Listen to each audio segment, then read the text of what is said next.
Okay, so thank you all for being here. Welcome to our quarterly community partners meeting. This one was postponed from October since there were all sorts of conflicting things going on with the schedule, which is great actually because now we get to have a little holiday get together.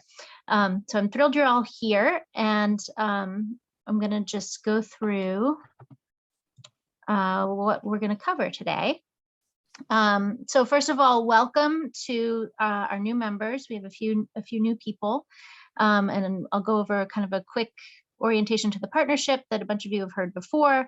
But it's always good to be reminded, and kind of get everybody up to speed. Then we'll do a couple of quick announcements. Then my colleague Joyce is here from our Service Equity and Inclusion team to talk about some work we've done for Spanish-speaking families through a grant from the Mother Cabrini Foundation, and we're thrilled to have her. And then our partner in Pennsylvania, Norma from Candle Inc.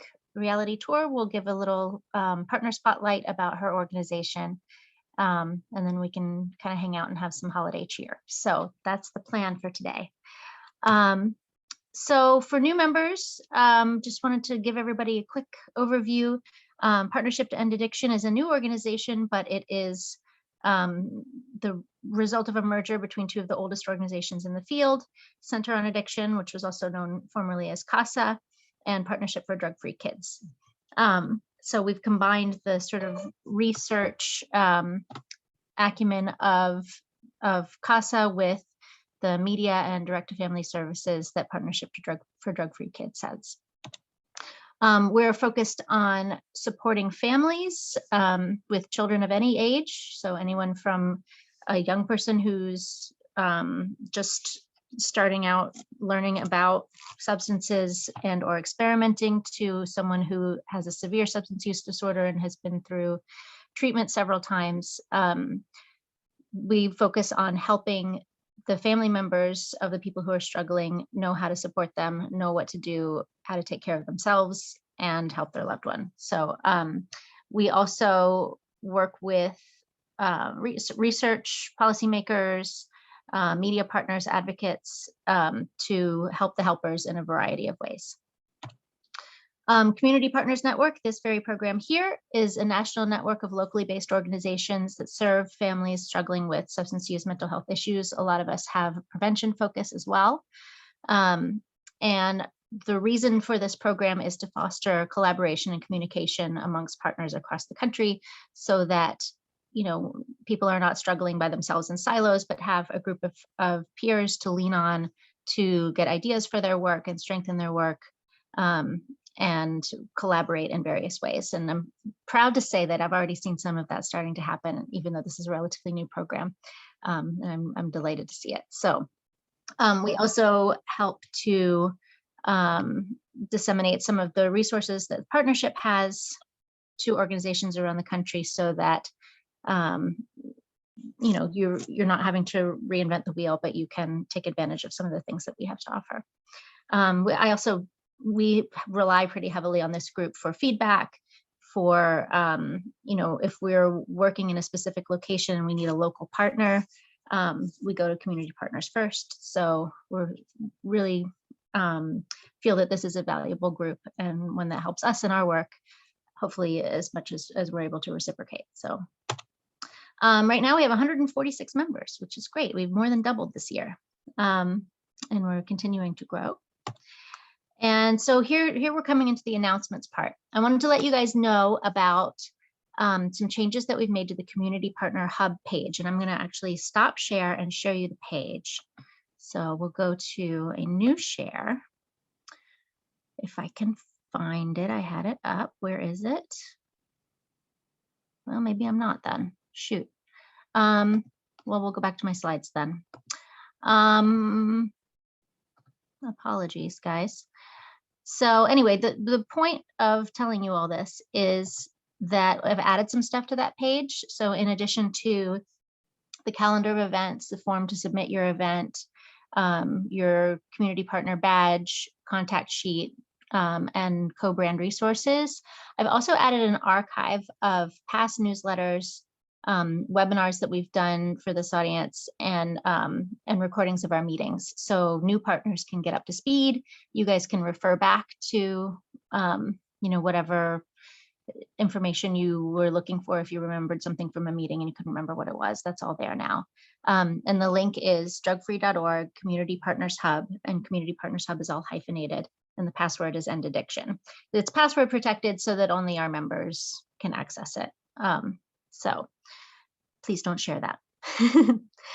Next thing to let you know about, oh, I'm not in slideshow anymore. Hang on, resume slideshow. There we go. So we just had Raising Resilient Kids, which I'm thrilled about. It was kind of my baby. And I want to thank those of you who are able to share about it on your social networks. I know I sent you guys a lot of emails and I hope it wasn't annoying, but we were really proud of this project. We took some work that was being done by our Vice President of Research and Analysis and kind of turned it into a family-friendly guide and an accompanying webinar to help families know about protective factors for kids, mental health, physical health, school and community engagement, and family bonds. So really proud of this work. Please, if you haven't seen it already, please check it out at drugfree.org/resilientkids. You can see the guide there and you can watch the webinar. We brought in partners from a lot of really great national organizations to work with us on this. So I'm very proud of it and hope you all will enjoy it and find it useful in the work that you do. Want to remind you guys about First Friday partner drop-ins. A lot of you I'm seeing on this call are people who have done this with me before, and I really like them. They're great. Like, you guys just show up and we have no agenda chats, and I often learn a lot about your organizations and you personally. And sometimes we have 2 or 3 people, sometimes we have 1 person, and it's great. Those kind of small group chats are really good ways for us to get to know each other, and for me also to find out what can make this group stronger. So I often get really good ideas from just chatting with you guys about a variety of things. So that is the end of my announcements, and I want to hand it over to Joyce, who's going to present to you about our resources for Spanish-speaking families. Thanks, Joyce. And you can just say, like, tell me when to push forward the slide, okay? Okay. So hello, everyone. Thank you for having me here. My name is Joyce Geronimo. I'm the manager of service equity and inclusion here at Partnership, and I'm so excited to tell you a little bit about the great work that we have been doing with the Spanish-speaking community. I feel we can pass to the next slide, please. So as you may all know, Partnership to End Addiction is committed to diversity and inclusion and belonging. So it's not only to address the racial inequality and injustices within our organization, but also through our work, the work that we're doing with the community. We adopt practices that promote diversity, equity, inclusion, and belonging in the services we provide, the families we seek to reach, and the people who make up our team. And we work to create an environment and engage in activities that reflect those values. And I'm putting this statement here because the work I will present to you are a reflection of how committed Partnership to End Addiction is to equity and inclusion. Yes, we can move to the next slide. This year, we received 2 grants. One was from the Upswing Foundation for Adolescent Mental Health, and that grant allowed us to expand and enhance a lot of the services we have for parents who have a child or a loved one who identify as member of the LGBTQ community. And as part of this project, we were able to create helping home messages, online support group, Microsite for parents who really want to learn more about LGBTQ and intersection with substance use, among others great activities like trainings and so on. But today, focus of the meeting of today meetings is to talk about the work that we have been doing with the Spanish-speaking community. And that was thanks to a grant that we received from Mother Cabrini Health Foundation. And in the coming slide, I will be telling you the work that we have been doing. But the main goal of this grant was to allow us to expand and enhance the services we have for the Spanish-speaking community in New York State. And although the grant is focused in New York State, the implication of expanding the services is not only impacting families who live in New York State. The services we have are available across United States. Something that I always like to clarify. I think we can move to the next slide, Liz. So one of the services we have is like the helpline for families. This service has been available since the beginning of Partnership 2. In addition, we have bilingual helpline specialists who can provide personalized support to our families who call. They can provide skills, strategy, connect them with resources, being help, like if a parent is coming, like I want to have a conversation, I don't know how to, can provide guidance on or support on the family on how to navigate, and they meet the family where they are, like through the entire spectrum from prevention, intervention, treatment, and recovery. And the fact, but like this year, one of the nuances of this project, the Cabrini grant, was to allow us to we have 2 new headline specialists, bilingual headline specialists, 1 supervisor, and also allow us to get more training for our headline specialists. So they have cultural competency training and more training, substance use, and how to really work with our community. So our headline specialist was a robust program, but like with this grant, I can say that we are even stronger. You know, we can provide better quality services, and the families can reach out to our headline specialists through different means, from phone, text, email, website, and even our Facebook Messenger. One thing that I always like to remind people is that it's a helpline, it's not a hotline. So the difference is that the hotline, if you reach out to a hotline, you will get an immediate response. In a helpline, you will get a response within 24 hours. So it's an important distinction with our services in the helpline. We can move to the next slide. This year, we work in developing Ayuda y Esperanza. And for those of you who may be familiar with some of the services that Partnership 2 in addition, Partnership has a program called Helping Hope.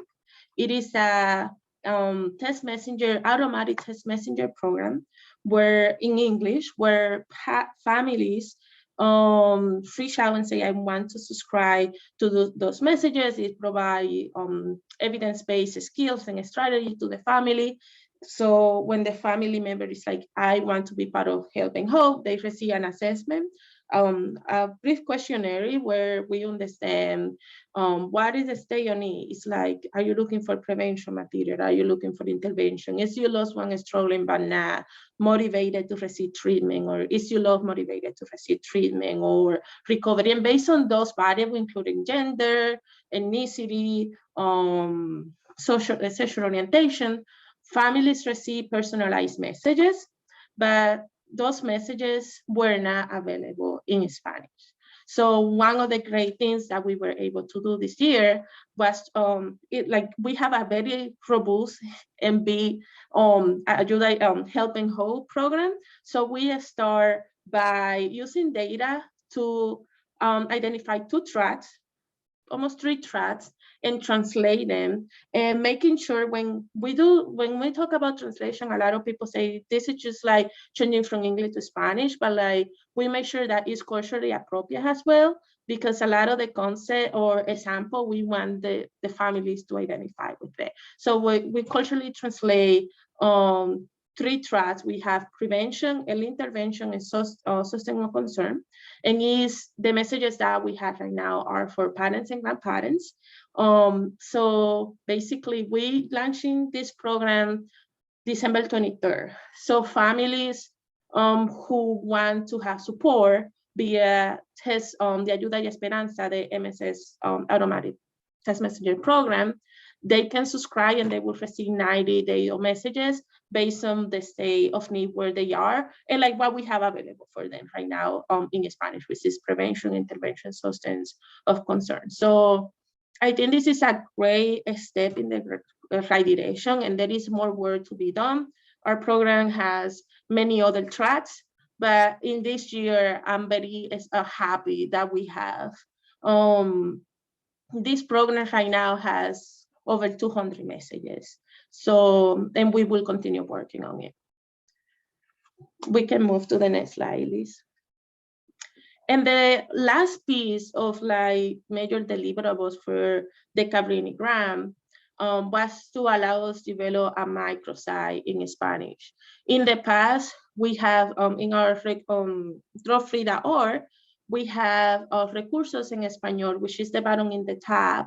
And usually families will go to recursos en español, but it was just one page with like a lot of PDF and like ongoing number of PDF. So when we get this grant, one of the ideas we had was to be able to replicate our website at some degree in Spanish. So we developed a microsite that contains science-based information and resources to help our families, and it has guidelines, ebook, videos, and more. So similar to our main website, it has information regarding prevention, early intervention, treatment, recovery, all in Spanish, and it's like it helps you navigate really easy through it. So I feel that we already have a lot of this information. This year we translate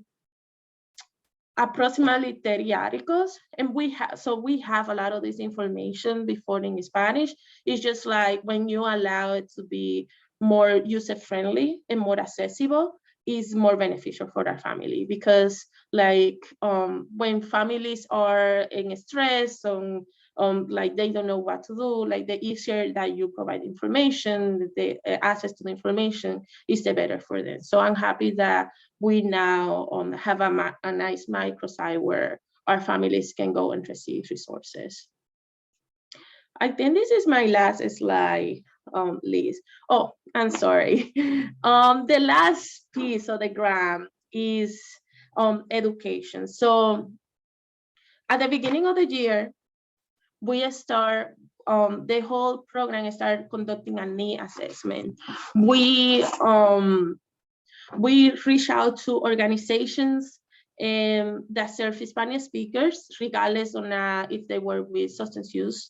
And the main idea was to understand what from the organizations, what were the challenges and gaps for the families to access services when it's come to organizations that serve substance use and mental health, or other organizations that may be more civil engagement or other type of services with Spanish speaking. Is like, how can we engage better the Spanish speaking community, and what challenges they may experience doing referral services.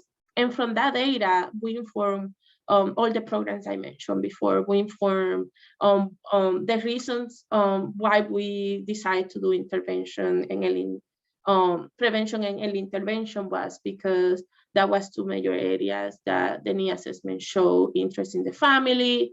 The reason we have parents is because usually the messages for parents now is because parents, usually parents are the people who come to our helpline looking for support, and the need assessment show that like when you compare parents and spouses, friends, parents were the population in major need in the Spanish speaking community, and a lot of the messages that were selected to translate was reflective of that. Another way that we used the need assessment was, I mentioned before, we translate over 30 new articles, and the way we decide what articles we will be prioritizing was based on the need that the need assessment showed. And the last way that we use the need assessment is to develop educational materials. So we were able to develop trainings for our helpline. We have training for organizations that serve Spanish speaking community. Actually, tomorrow there is one training coming up. If you want to learn more about that, send me a message in the chat or an email. I'm happy to share the information with you. The training is going to be about cultural competency and the intersection between substance use and the Latino community. There is more training coming up for the Spanish speaking community based on the funding from the NE assessment as well. All right, thank you so much, Joyce. We are doing really well on time. So if you're okay with it, we have a few minutes for questions. If anybody has any questions or comments, ideas about how you might, whether you might need resources of this kind in your work. Yes, Susan. Well, two things. First of all, I think that raising resilient kids is such an amazing concept, especially with the fact that, if we begin early enough, there is definitely a pattern of behavior that we can work toward, in terms of hope. And of course, the bilingual concept is crucial. I'm wondering, Joyce, what efforts are being made toward other smaller communities or cultural groups, such as our Native Americans? That's a great question. And for Native American, at this moment, we do not have a specific project or like that is actively working on and expanding the services, but I'm aware that we have submitted a number of grants application in able to get fundings to extend our efforts to the Native American. We know that the community really need those services and is often underserved, So yeah, I'm actually in conversation with an organization called White Bison out in Colorado to develop some services with them, but it kind of comes down to funding. So we're going to be co-applying for some grants and trying to get that off the ground in the coming year. Another possibility too, Arizona has like 27 tribes, right, housed within our state. And our organization has contact with 5 communities right now, Hope Prevention, et cetera. And so if you need some help or if you want some contacts, we're already a trusted partner and that's hard to come by. So, just keep us in mind because we've worked 10 years to get to a place where we can communicate and they invite us. So, that collaboration and that networking just really helps. I have another question and then I'll give somebody else a chance. But Liz, I'm wondering, and just this is off the top, I'm just wondering how embedded your name and your branding is within school systems, because I can tell you as a crisis counselor that, we have a deluge of parents always asking for resources. And I'm just thinking there's no better way for you guys to get your name out there and to get infiltrated into communities of all types better than the resource of an educational system, the counseling department, the administration, signs on the walls. It's just a huge opportunity. So are you guys already there? Because I didn't know you when I was part of that group. Sure. So I know that is an objective of the organization right now, is to try and figure out how to be more connected with school systems and particularly counselors and teachers. So I was part of a prevention council meeting a couple of weeks ago where they were starting to kind of strategize about that. So if any of you have thoughts about the best ways to go about that, I would love to hear any thoughts that you have. Thank you for that. Well, if you need someone on that committee, that's what I did. I'd be glad to volunteer anytime that I could, because that's what I did. I worked with teens and their families, and I'm also part of like a dozen different counselor organizations through Facebook blogs. So I would be glad to help spread the word, but it needs to be kind of a collective effort and a strategic effort. For sure. And, you need to be in there because so many of our counselors are desperate for having credible resources for parents. So they need you and you need them. So please let me help if I can. Thank you so much for that. I will take you up on that. All right. Ellen, you had something to say?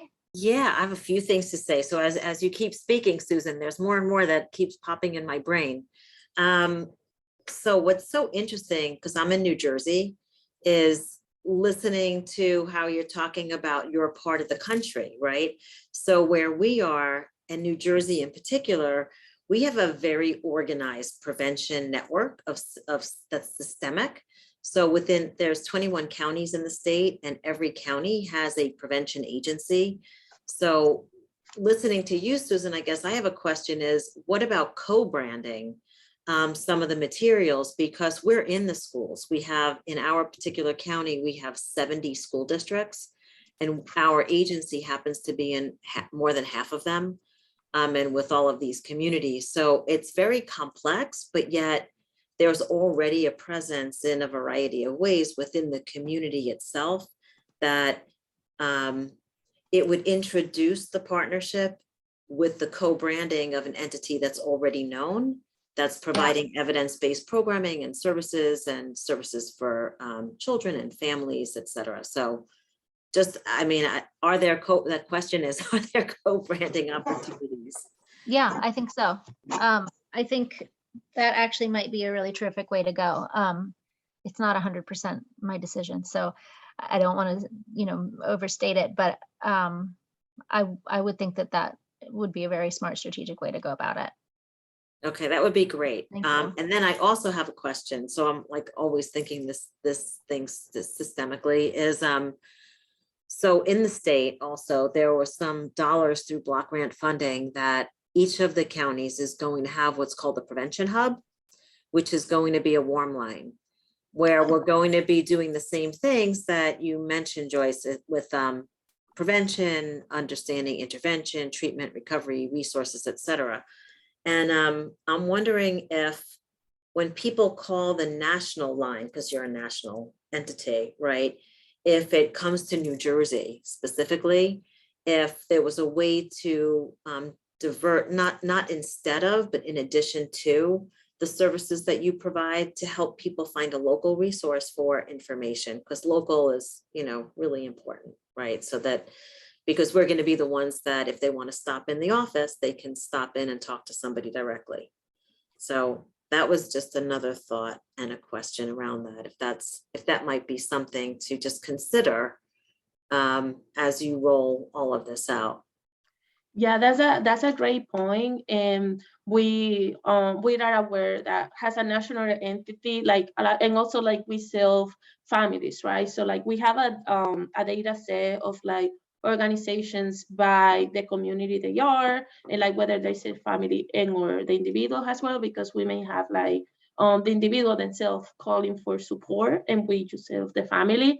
So like our helpline especially has those resources and are able to direct the families to the appropriate resources according to where they are in the community. But if you have like any additional resources that we may not have and you want to share with us, it will be of great help, because we always like adding more, like something that we find in our helpline, in the list of resources in the helpline. Excellent. Okay. And then I have a final question. Thank you. So I'm wondering, do you offer training to entities like us that are going to have these warm lines on, I guess, the resource specialists to receive training on how to be a resource specialist, if that makes sense? Yeah, we are able to create trainings on a lot of different topics. So why don't you and I connect separately? Because Sure. also I think if you're trying to also figure out the infrastructure for these helplines, we also have a platform that powers our helpline that we can license out. So that might be something that could be of interest to you. So let's plan to connect separately and talk Perfect. about that, because I'd love to dig into that with you. Thank you. Hey Liz, just to piggyback, when you set that up, hi, I'm Denise and I'm from New Jersey. I feel like I'm at a meeting. So we've done a lot of what you're speaking to with like Prevention Links and McPick and Hope Sheds Light. And really sometimes just as a light lift, it's just really introducing each other and us sharing, some of our resources with you, but we've done a lot of that. And I know we're the bandwidth for Hope Sheds Light. Prevention Links runs our family support program. I learned about our coaching program. So there's many coaches from there, and they share our family resources, and now that's their family support model. So love for you to sit down with you, Liz, and just tell you some of the things we've done in New Jersey with some other. Great. That's excellent. Great. We work with them Great. too. So that I'm would making a note to include Denise in this meeting. Yep. So I saw Kelly had her hand up, and then I think we probably need to move on to our partner spotlight, but we'll have a little time for more open sharing at the end. I just wanted to make sure any questions about our Spanish speaking resources were addressed now. Yeah, Kelly, I did you do have something? I do. I just wanted to, because as Joyce was talking, I was also thinking that, and then Ellen or Sharon asked the question about co-branding. And I know that there are some materials already available for that, as far as adding your logo to the materials that are already on the website, and sharing those at the school. I actually did that with the kits, because we're a coalition and we've been in the community for a while too. And it's just trying to make that connection. Well, here's a national organization that substantiates, but here we're at the local level, and we can help connect you with resources closer to home as well. Yeah, that's great. So on our community partner hub page, there are a few things that are available for co-branding right now. They have like a little logo template in them where you can just pop your logo into that space. And we ask that you let me know that you're doing that, and let me have a look at it before you go sharing them out into the world. But they're there for you. And I'm hoping to add a few more things in the next couple of months. I have some that we worked up for by request for an organization that I want to make available to the wider group. So, and if you have specific topics that you want covered, or if you find a specific resource on our site that you want to co-brand, just let me know, and I will try to get it set up so that you can use it. I think we're trying to move towards more dissemination of our resources into communities with the help of our partners. So that's great.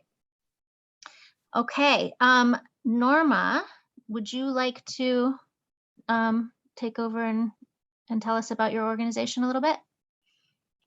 Yes, thank you, Liz, for inviting me to be the Spotlight organization. And I'm so excited about being a community partner and the dynamics of the conversation when I join these meetings. It's like I don't want it to end. So I love the co-branding ideas. Because I think collaboration and dissemination is the key to where we need to be. To give you a little background, CANDLE stands for a very long name, Community Action Network for Drug-Free Lifestyle Empowerment. And we were established in 2004. So we've been around for quite a while for prevention. And that is our mission, is to provide replicable evidence-based prevention through our program that is now almost 19 years old, called Reality Tour. And it's community level education for parent and child. And as you go through this spotlight, parent can be any caring adult. Okay, so just translate it as you see that word appear. There are very few programs that involve the co-ed training with parent and child involved together. And our experience has been that you can form a prevention bond. And that is the reason for our focus. And we're very concentrated on being a replicable program. So we have replications in 9 states. of our program called Reality Tour. And the goal is to reach families before experimentation. So I love some of the talk that was going on earlier about resiliency and building resiliency in children and families, because we really need to put the spotlight on there. And that's what we have been doing. And we can serve families from the general public with prevention, a profound prevention experience before experimentation. These are for proactive parents who will find their way to prevention. But the interesting thing is that we're able to also serve at-risk families that can be referred to our program. We're able to serve them at the same time without any distinction. So no one knows that you've been referred or mandated to attend. You're attending with other interested families. And one of the other important goals that we have is to have a recurring program where none existed before. So think about your own community. You're the parent of an 11-year-old. You're reading the headlines. You're concerned about substance misuse. Where do you go for early information? For early information on parenting and home activities that can enhance prevention. Probably you can't think of where that would be right now. That is a recurring program, something always coming up on the community calendar. And that's what we want to represent. And I'll go on to the next slide. Since it is the Christmas season, I should have put a Christmas tree on here, because this is a wish list for prevention. You probably have some other things that you would want to put on that wish list, but who wouldn't want a program that immediately flexes to address drug trends as they emerge? Something's already in place, something has a brand and a track record that families will attend. And now we're introducing, I've spent a lot of time on fentanyl. So our program is already incorporating fentanyl messaging that's appropriate for children aged 10 and up when they're there with their caring adult. Who doesn't want to permeate a community with prevention education continually? So in my community, I'm just 30 miles north of the Pittsburgh Steelers, black and gold all the way. But we didn't have anything coming up on a community calendar. We had special events at our high school as we started to be inundated back in 2002 with heroin, previously unheard of on our streets.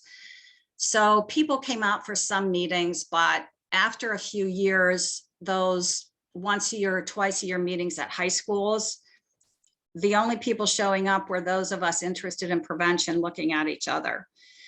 Does that mean people don't care? No, it just means that you can't be, they need to expect what the message will be, that it's going to be a profound message and something that's going to reach them.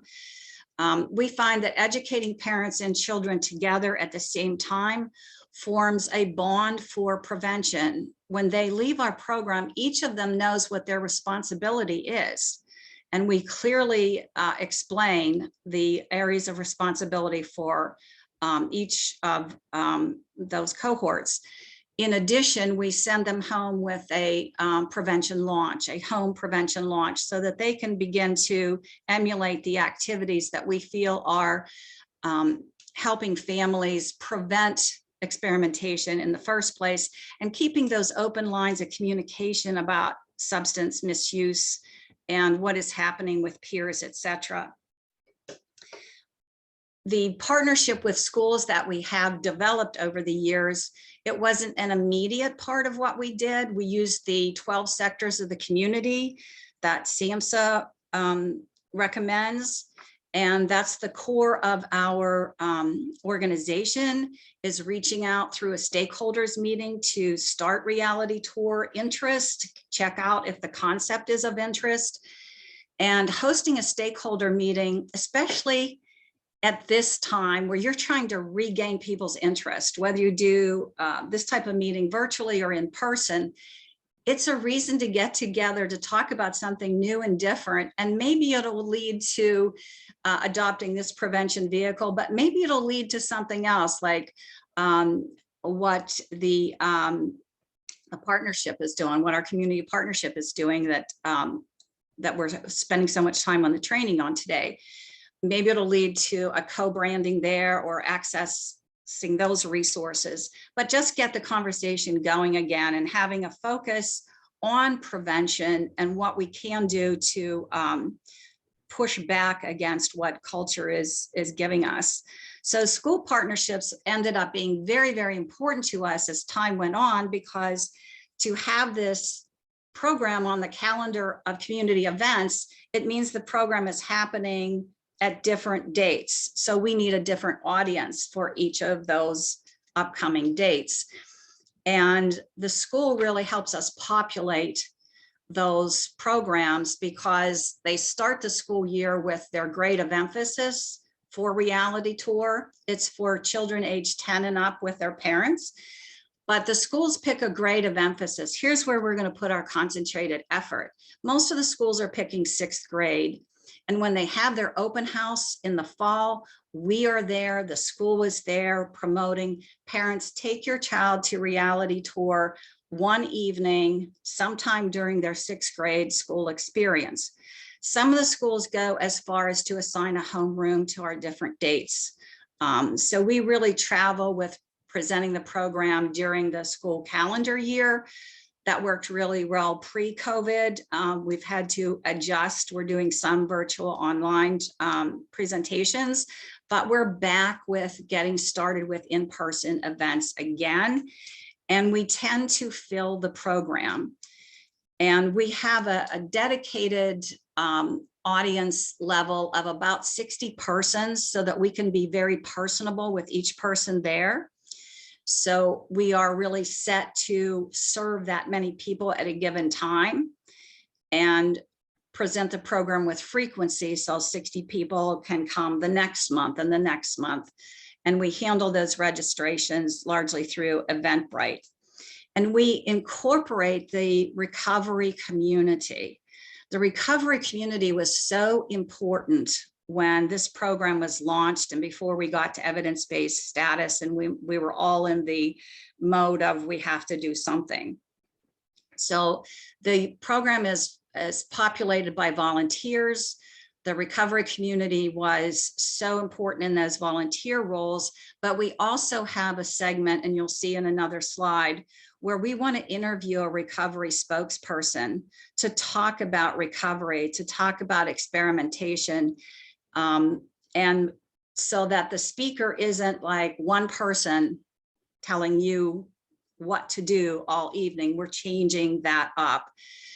And I'd like to, just really underline and circle this last bullet point, particularly in prevention. The question needs to be asked: does a program reach significant numbers in its presentation? One of our programs I know that has been used for a very long time and does good work, but it only accepts 15 families in the program. And in my state, it's only in 11 locations during a year's time. So while it's a very good program, we have the masses that we really must pay attention to and serve that general public. Okay, I think I've covered everything on there, so I'm ready for the next. Oh, I love that phrase. I just came across that phrase this week: to stay ready, because then you don't have to get ready. And that is what we do. And I haven't seen it put that way, but I loved it. It was just in time to put it on my slides and send to Liz. So I'd like you to think that I came up with that saying, but I didn't. It still fits. We all are taxed with having enough energy and enough time to do the work that we have a passion for. So Reality Tour, the program that we have developed, works like gears that fit together. That way, when we go to update something, you don't have to relearn a program, you don't have to reconstruct it. it fits together just like it did before with a little bit of tweaking of the information. Does that make sense? Seem time saving? And our program delivery is based on 3 centers of informative sessions. We handle the consequences first. That gets everyone's attention for the evening. And that is portrayed by different scenes that portray the subtle attraction to experiment, the choices that are made, and the impact on the family. And these are very brief scenes. We don't have professional actors because the scenes are all narrated by the fictional story that we're following. And we offer in our program model a number of narrations. They're all pre-recorded to use in a number of ethnic versions so that you have one that matches.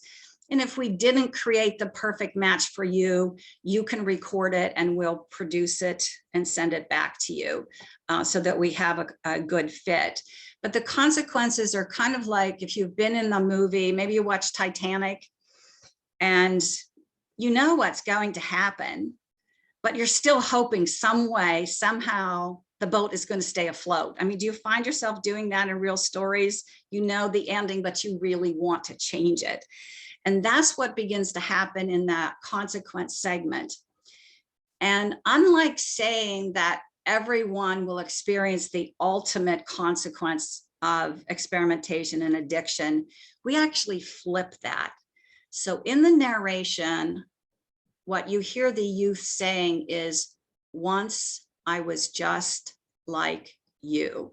Now we're portraying unfortunate choices, but we're also going backwards and saying, I had a choice. Once I was 12 years old. Once I was like you. I even played soccer with my little brother. So we're kind of flipping that so that it does become personalized. Our coping skills segment is where the real meat and potatoes is delivered. It's a 360-degree view of the drugs of choice, and refusal skills are greatly enhanced in this interactive segment. We also pair the drug trends with the impact on the brain. Several years ago, we added a very succinct focus on the teen brain and its unusual acceptance and change when we have substances interfering with that natural maturation. So we explain it in terms that aren't so scientific that your average child can't understand it. So it really gets down to an elementary delivery in some areas. There is a unique part in the program that lets parent and child go on a 6-week trial to handle their own desires for something they can't live without. So this part of the program has people standing on their feet and exchanging information and even laughing. So it's one of my favorite parts of what we deliver. And we wrap everything up with first-person accounts. Again, so that it's not one person telling you how you should live your life. And those first-person accounts are interviews. So we give the interview questions because, again, we're an evidence-based program.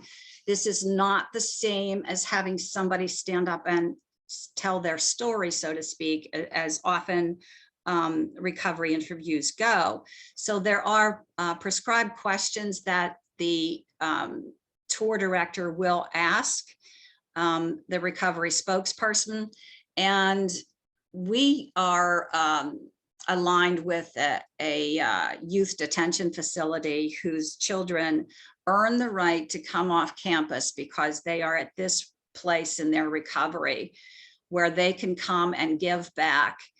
And we get to meet the most astounding, they're all young men. I don't always know what happens to them after they leave this detention facility where they're also going to school, but they have changed my life. Their stories are just so impactful. And we also include an attachment to either a resource officer or a law enforcement officer, again, in those first person accounts where they're interviewed, so that whenever this program is presented, you can see where those first person accounts are really going to be talking about what is happening in your community that may be very different than what's happening in Butler, Pennsylvania, where I live. So those are the features that are in there. And our best practice is with school partnerships. I can't stress enough. And I hope that I can work maybe with some of the others that were talking about their strong school partnerships. I would love to talk with you about that. So our school partners, again, are an extremely important part of what we do, but we're an extremely important part of what they do. Our surveys at Reality Tour also feed back information to them about what are the kids talking about? What are some of the things that the questions on the survey elicit that we just want to put in the school's ear to say, you might start giving attention in this area. This seemed to be of concern to some of the children on the survey. So next slide. So Norma, I want to tell you we are just about out of time. So if we can go quickly through these last two slides. Yes, I think there's I want to give a little bit of time really, for people to just chat at the end. okay. The next slide, I think, is just pictures.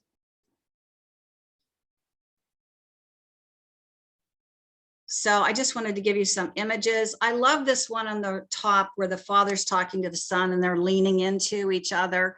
And this is the flavor of the program, if you will. The top left shows people snaking in line to come in and enter a reality tour, again, showing those significant numbers. And then the next slide, which is my final slide.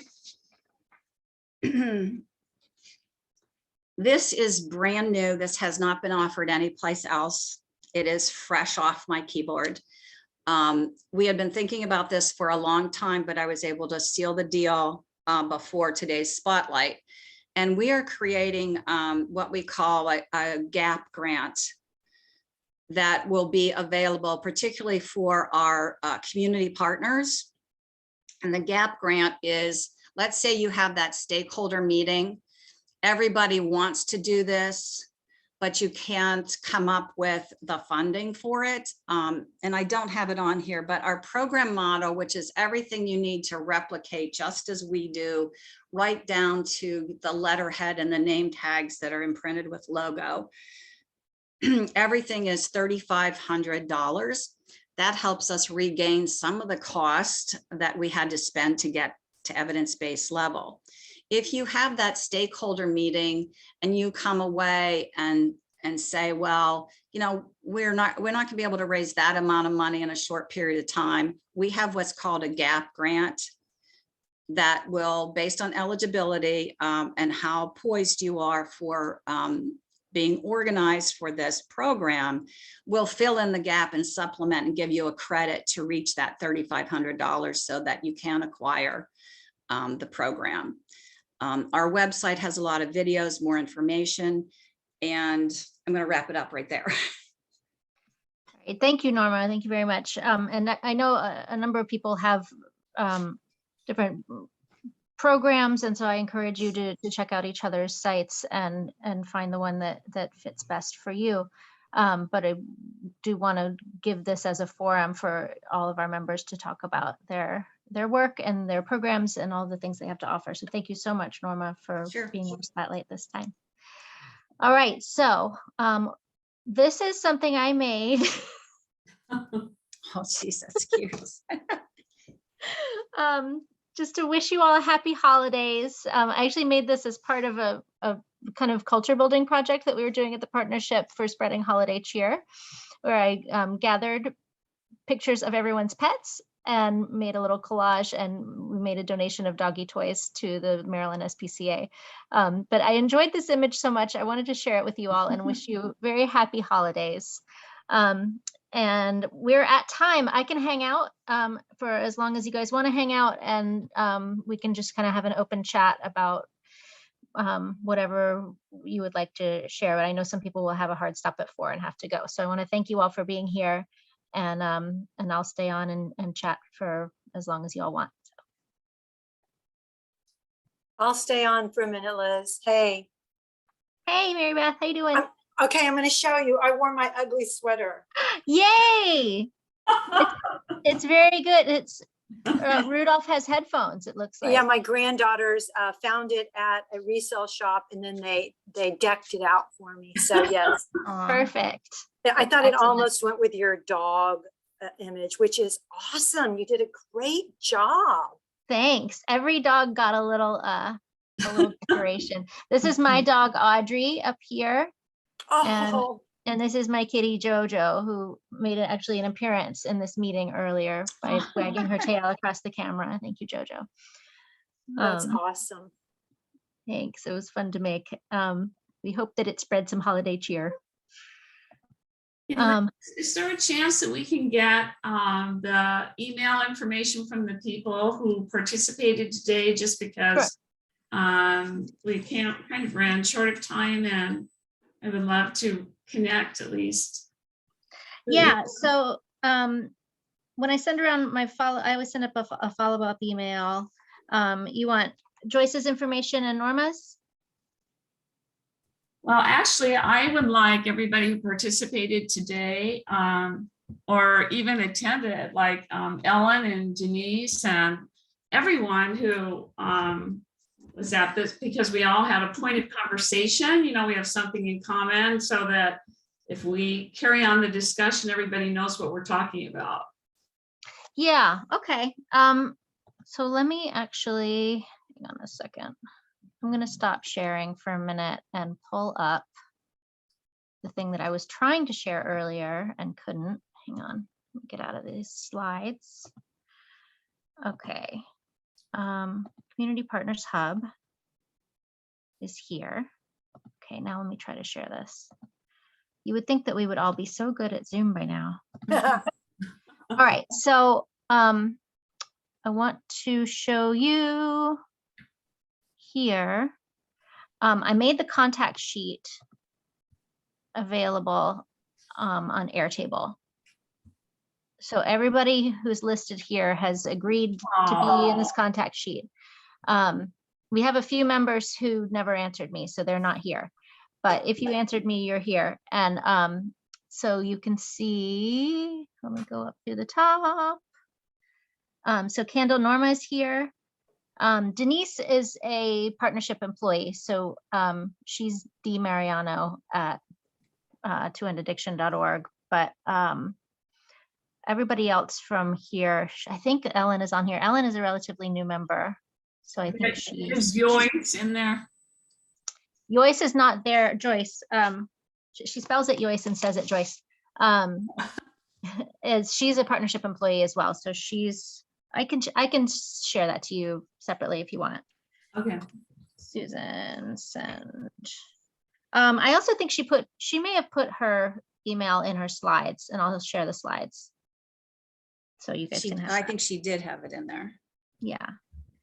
Okay, so I'll just put in my follow-up email, share slides, which I was probably going to do anyway. So I'll just make sure that I do. Okay, so yeah, so that's one of the things that's on the Partner Hub is contact sheet. And then I wanted to show you guys this because I was very proud of this. We have our past meetings, past newsletters, and the webinars we've done so far. So you guys can peruse them at your leisure. And then these are the things that we have to co-brand right now, but I have a few more that I want to add once I get them updated with our designer. Okay. Yeah, great. There you go. So what else? Tell me more things. Anybody have fun holiday plans? I hope mine are fun. I'm not really sure because sometimes things with my family can take a very drastic left turn and other things happen. So I'm just trying to be